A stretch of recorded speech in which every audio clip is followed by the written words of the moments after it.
Who was a young Elvis Presley's very first influence? And when he became a record collector, even more.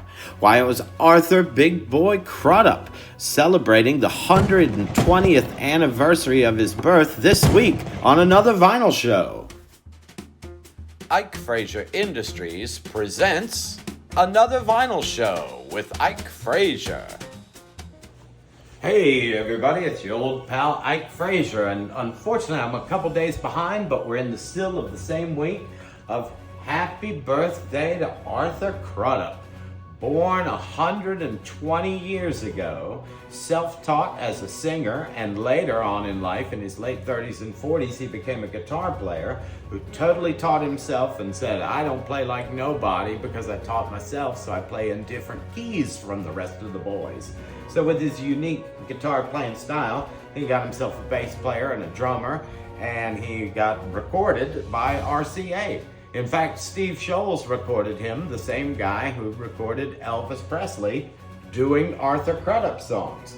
And later on in the 70s, when he would tour, he would be billed as the father of rock and roll. And he kind of thought that was a little bit funny. But if you think about this guy, Elvis recorded 3 of his songs and was a huge fan of his even when he was a child. So the number one influence on a prepubescent Elvis Presley is Arthur Big Boy Crudup. And so we celebrate Arthur 120 years after his birth, and we hope you enjoy the video. Again, we got more subscribers this week. I thank each and every one of you for subscribing and commenting and liking. It just, like I said, keeps us chugging along. We want to do more things for you. But his birthday was this past Sunday, and I was behind a little bit, like I said. So I just want you to enjoy the video on Arthur Big Boy Crudup. And let's not forget, one of the founders of what we call rock and roll. I'm Mike Frazier. I'll see you next time. Arthur Big Boy Crudup, legendary blues musician, was born on August 24th, 1905 in the small town of Forest, Mississippi. He is a gospel singer who decided to head out with his group, the Harmonizing Four, to Chicago in 1940. And once they got to Chicago, the rest of the band decided they wanted to head home. And so Lester Melrose, who was a blues exploiter at the time, who had found Big Bill Broonzy and Roosevelt Sykes, and he also discovered Washboard Sam, who he teamed up with Big Bill Broonzy. Now, Lester Melrose claims that he found Arthur Big Boy Crudup living in cardboard boxes in the middle of an alley. And when he heard him play, he decided that he would record him. But Big Boy would have to sign away all of his publishing to Lester Melrose. Lester Melrose got him signed to RCA Records. There we see the original Nipper. He's tearing that record player apart. And the first record released was If I Get Lucky. If I Get Lucky, I'll Get My Train Fare Home, released in 1941, and that sent him on his way. Now, Arthur wanted to put together a combo that he could take on the road and record with, so he needed a bass player, and he found a really great one in Ransom Knowling who could really walk that bass. And the drummer that he got a hold of was Judge Riley. And they got together and headed out on September 6th, 1946, for a session at RCA's Chicago studio. And at the time, that studio was being run by a young Steve Sholes, who will show up in our story later. And Steve was quite excited to get these sessions going, and he recorded the original That's All Right Mama.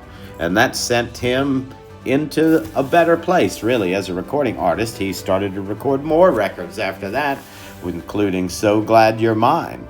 And so popular was That's All Right Mama that it was the very first 45 released in the Race record series on red vinyl in 1950 by RCA.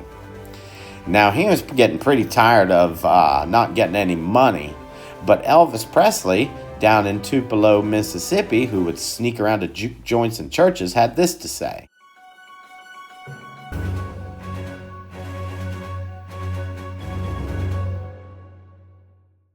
And that comes from a 1956 Charlotte Observer interview. Now, the 45 went on to become a popular format, and the 78 kind of disappeared, so he had a lot of 45s. But in the very early 50s, he quit the music business completely, saying everybody else was getting rich but him. But a young Elvis Presley never forgot Arthur Big Boy Crudup, and when he headed to Sun Records on July 5th, 1954, with his good friends Bill and Scotty, recorded by Sam Phillips, they recorded a wild version of That's All Right Mama, released July 19th, 1954, in 78 and 45 format. Now, Arthur Crudup said, some people don't like the blues, and some people just love this record, and he liked the record too. Now, Elvis Presley's version of So Glad You're Mine was a B-side to a #1 record. Elvis and Steve Sholes were on their way to a very successful relationship. Elvis Presley's second album contains So Glad You're Mine, and when the folk and blues revival of the late 50s and early 60s arrived, Arthur started recording again. Mean Old Frisco was his first album, released in 1962 on Fire Records. And these are really hard to get because they just weren't a very popular record at the time. And in the UK, he recorded his last studio album, Roebuck Man. But he kept playing and he kept playing, and he really started to get upset about not getting any royalties. Well, RCA put out a greatest hits called Father of Rock and Roll, released in 1971, and it was a pretty decent seller, but it contained most of his hits. Now, he wasn't getting any money from this record, and it really started to make him upset. And so he wanted to get the royalties. But Hill and Range Publishing Company, that was really the owner of all of his publishing, said that they were going to make a deal with him to give him $60,000. But at the last minute, they pulled out and said, you know what, we could probably lose less money if we took him to court, and he ended up with between $2,500 and $10,000. He would play the last shows of his life at the Dewdrop Inn, and he died on March 28, 1974. The powerful Warner Chappell Publishing Company wanted to buy Hill and Range, but they had a really big problem with how he was treated. So they told Hill and Range, you better pay his estate some money. And by the time this had went on, of course, he had already been dead a number of years, but finally his estate got about $3 million, which some people believe he's owed about $80 million. What's the value of these records? Well, I tell you, everybody wants the 78 of That's All Right Mama because his version is really great. eBay, $600.